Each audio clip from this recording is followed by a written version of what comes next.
It's 6 p.m. on a Thursday here in Korea. Welcome to our newscast. I'm Daniel Che. Let us begin with the headlines.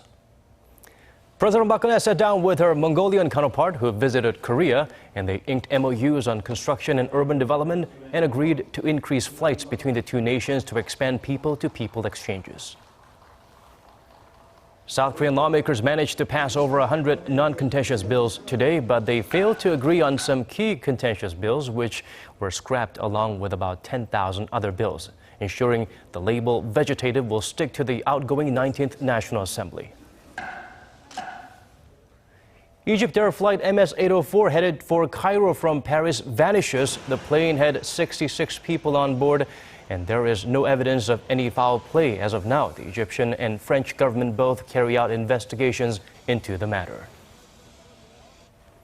We begin at the presidential office of Cheongwade. Leaders of South Korea and Mongolia seal deals aimed at expanding exchanges and economic cooperation. Song Ji-sun has our top story. President Park Geun-hye sat down with her Mongolian counterpart, Taeyag in Elbek-Dort on Thursday for a summit aimed at upgrading their comprehensive partnership. First, the two leaders agreed to expand people-to-people exchanges by increasing flights between the two countries. Occupancy currently tops 90% in peak seasons, as the number of flights has not increased in a dozen years. But ahead of its launch of a new airport in 2018, Mongolia will allow more carriers to fly the Incheon-Ulaanbaatar route, in addition to launching a Busan-Ulaanbaatar route this summer. Given the expected increase in carry-ons, Seoul and Ulaanbaatar vowed stronger cooperation in quarantine inspections for animal and plant products. Mongolia is the fifth largest country for smuggled beef, and Korea is hoping the regulations will help curb the problem. The two leaders also signed MOUs on construction and urban development, through which Seoul exports its smart city model. Through its Economic Development Cooperation Fund, Korea will help finance 10 development projects in education, energy, and transportation worth $1.2 million. Song Ji-sun, Arirang News. Let's shift our focus to the final plenary session of the outgoing 19th National Assembly. Lawmakers passed more than 100 undisputed bills, but left thousands of others in the scrap heap. For more on their last session, we turn to our Kim Young-gil. After 11th-hour negotiations on Thursday, Korea's three major parties passed some 130 non-contentious bills.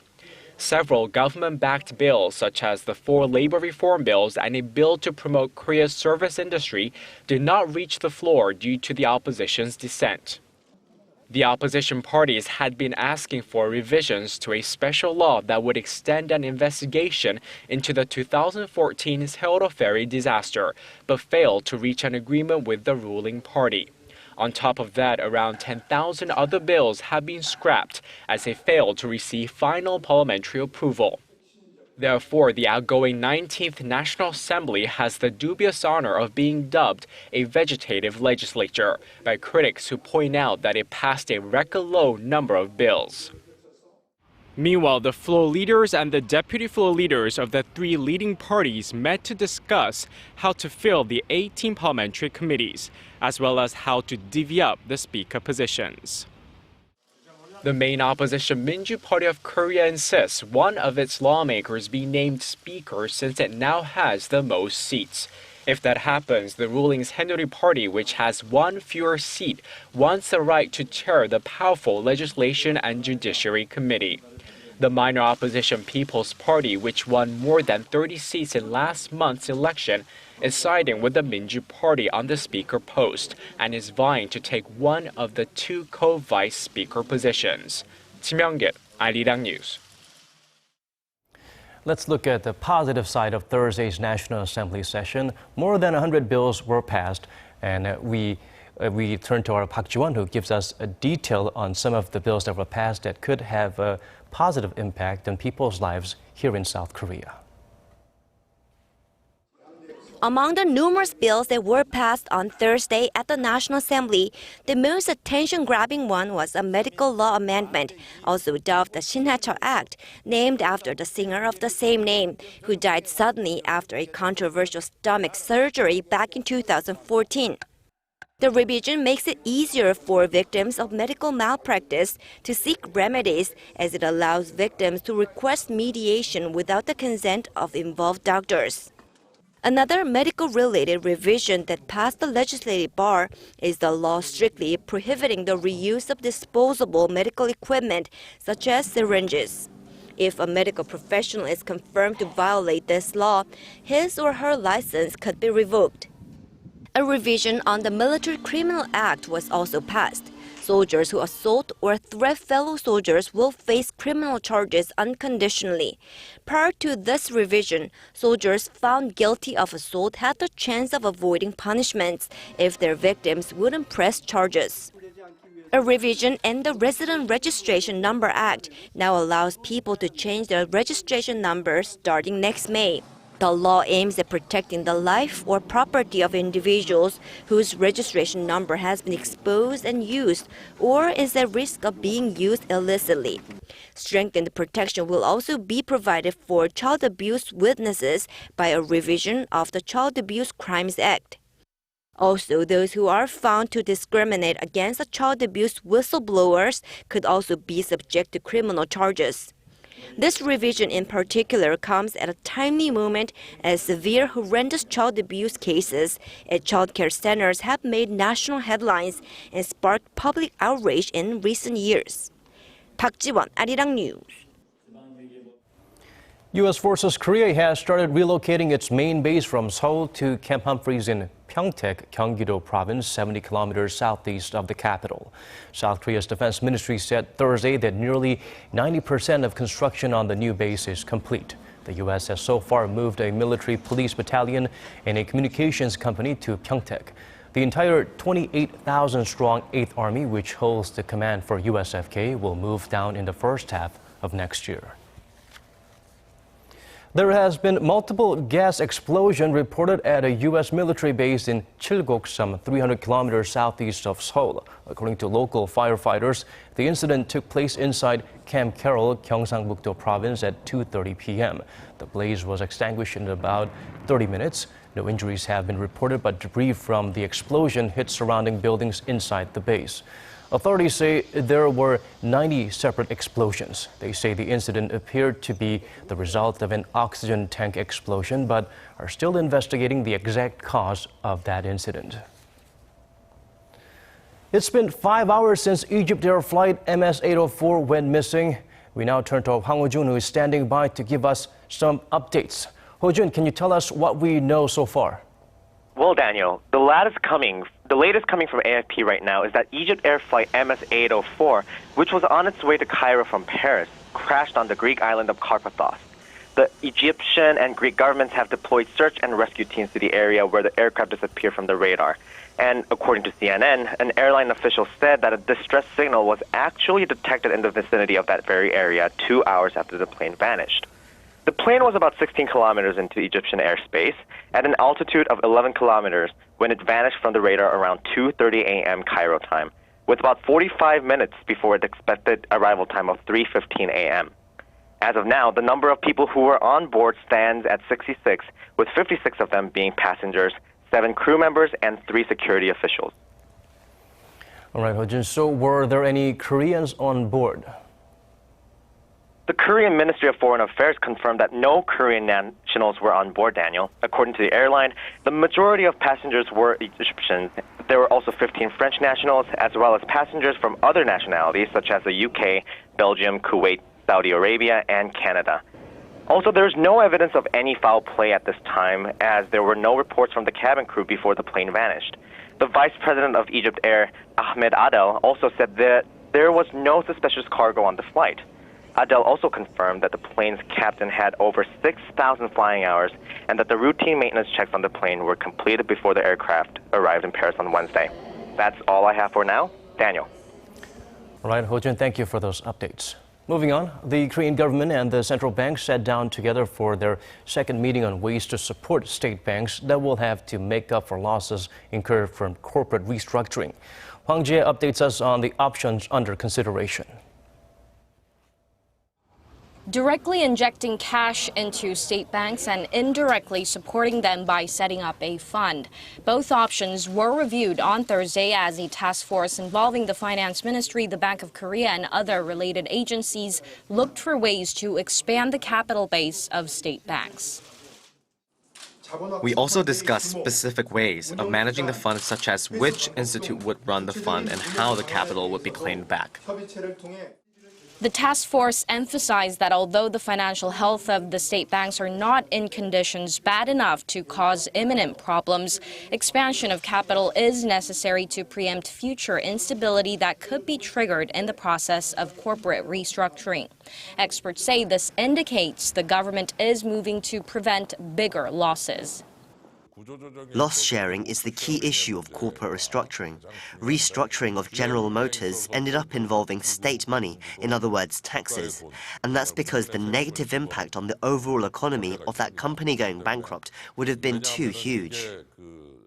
The central bank has remained rather reserved about using its authority to print money and give out cash to state banks, as it's a decision that can affect the overall livelihoods of the Korean public.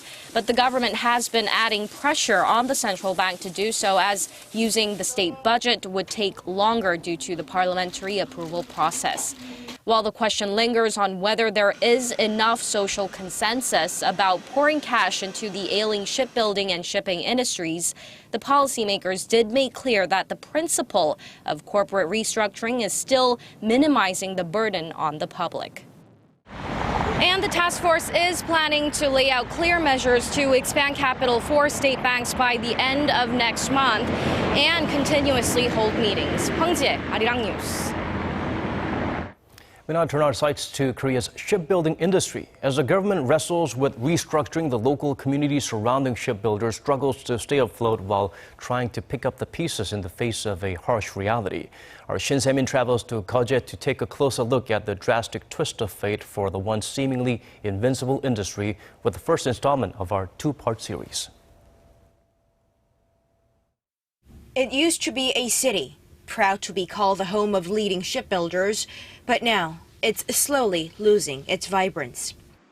Geoje is known as the base of two of Korea's big three shipbuilders, Daewoo Shipbuilding and Marine Engineering, and Samsung Heavy Industries, which are part of a pack that once controlled nearly 70% of the world's market share. But now, the entire shipbuilding industry is faced with an inevitable fate of downsizing owing to slumping oil prices and slowing global demand. The leading shipbuilders racked up collective losses of nearly $7.5 billion last year, and new orders slumped to their lowest levels in 11 years in February. Making matters worse, the spillover is starting to directly affect the local economy. Neighboring shops and restaurants that largely cater to workers from the industry are starting to close shop due to a steep slide in business. Sales have dropped by 1/3 in the first quarter of this year compared to the previous quarter. I no longer see men and women in uniforms hanging out after work. The property market is no different. Contrary to a bump of nearly 2% seen in Korea's overall housing market, prices in Geoje have gone down by 1%. In the recent months, the rental fees of studios near Daewoo Shipbuilding have dropped by 30%. On the labor front, the situation is much worse. Shipbuilders in the city are expected to cut back as many as 20,000 employees this year from their 90,000-strong workforce. Although restructuring is considered a much-needed move to salvage the industry from its rut, a former worker of one of the leading shipbuilding firms says things are not that simple from the eyes of employees. Many of my former colleagues have already left their workplaces, and it's not easy finding an alternative job, especially given the short amount of time we had and the fact that we were high-paid workers. Experts worry that losing large groups of employees with high wages in the process of corporate restructuring will result in a drop in household spending, thereby putting the health of the local economy at greater risk. Shin Se-min, Arirang News, Geoje. Shifting gears, let's zoom in on one of the 3 Japanese car makers in hot water for emissions fraud. A number of Korean consumers are looking to file a class action lawsuit against Nissan over claims the company manipulated emissions tests on one of its models. Kim Ha-sung has more on the anger charge reaction. Nissan Motor could be called to court to answer some tough questions over the Korean government's claims it fiddled emissions test results. The proposed suit will call for the Japanese automaker to offer local owners of the Qashqai SUV a full refund and damages. Local law firm Padin, which is also handling a class action suit against Volkswagen's Korean unit, says it plans to sue Nissan Korea and the head of Renault-Nissan Alliance, Carlos Ghosn. We will file a complaint against Nissan Motor on behalf of the 37 Korean customers who bought the vehicle. The latest move comes a matter of days after Korea's Environment Ministry announced that Nissan had manipulated emissions results on the SUV. The ministry tested 20 diesel cars sold in Korea after the Volkswagen scandal broke last year and found Nissan used a similar defeat device to ensure the Qashqai passed stringent diesel emissions tests. 814 Qashqai vehicles have been sold in Korea since November of last year.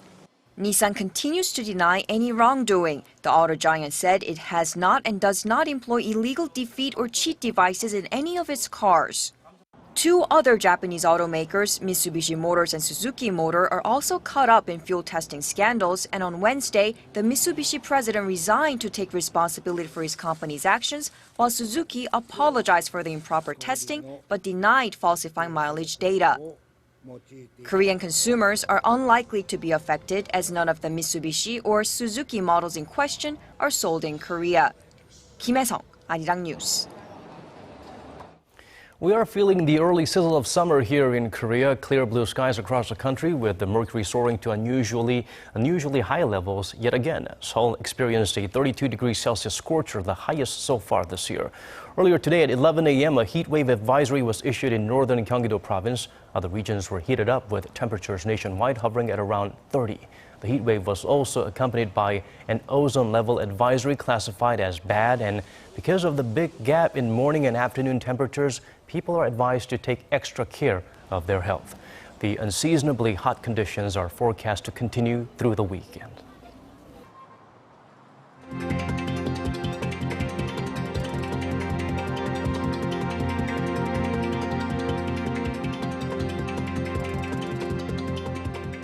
That's all from us for now. Thank you for watching.